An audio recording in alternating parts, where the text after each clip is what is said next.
But we're not going to let it happen.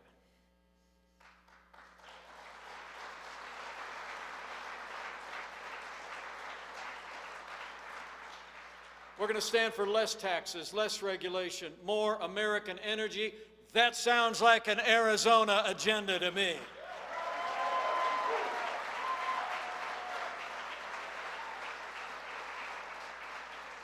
It hasn't just been about jobs, it's been about values. President Trump, I'm proud to say, has not only stood for the rule of law, but he stood for the sanctity of human life. And Joe Biden,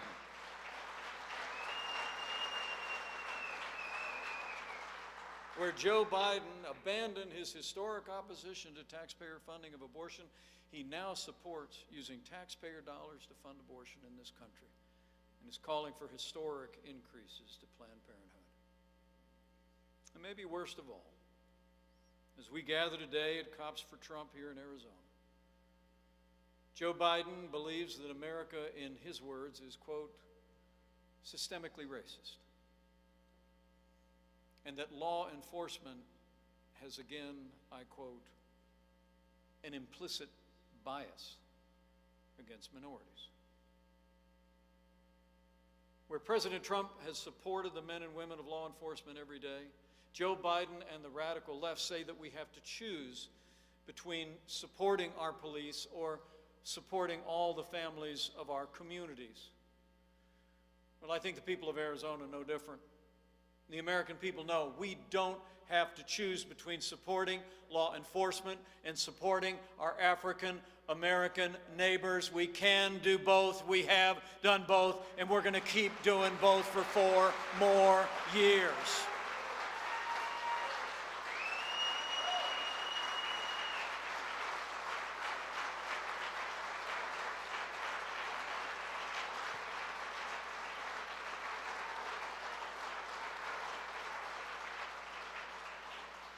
But the truth is, as we stand here today, as Justin just said, in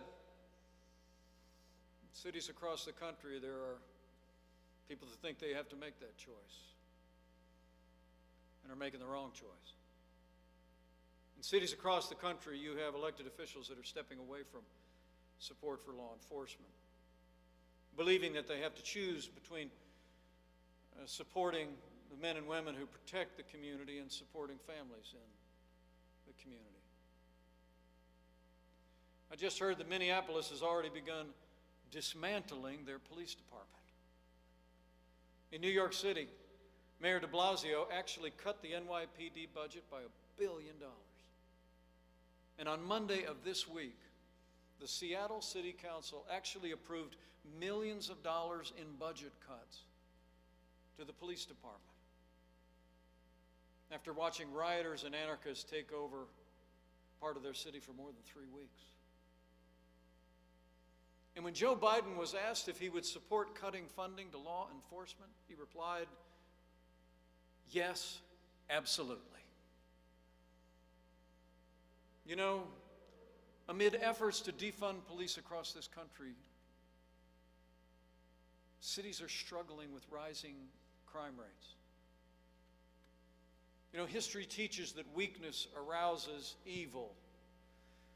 And as we see major cities stepping away from support for law enforcement, buying into the agenda of the radical left, we're also seeing crime rise in those very same cities across the nation.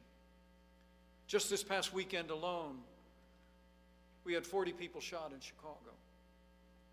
New York City reached its 1,000th victim and has had more shootings this year than in all of the last year already. In fact, in our nation's capital, 21 people were shot at a block party just a few days ago. In city after city, we see the crime rate rising, the murder rate rising, in cities that are stepping away from support for law enforcement.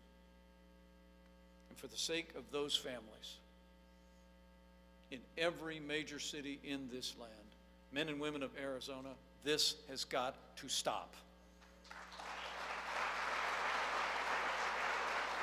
We must restore law and order to the streets of our communities for every American of every race and creed and color, and this we will do.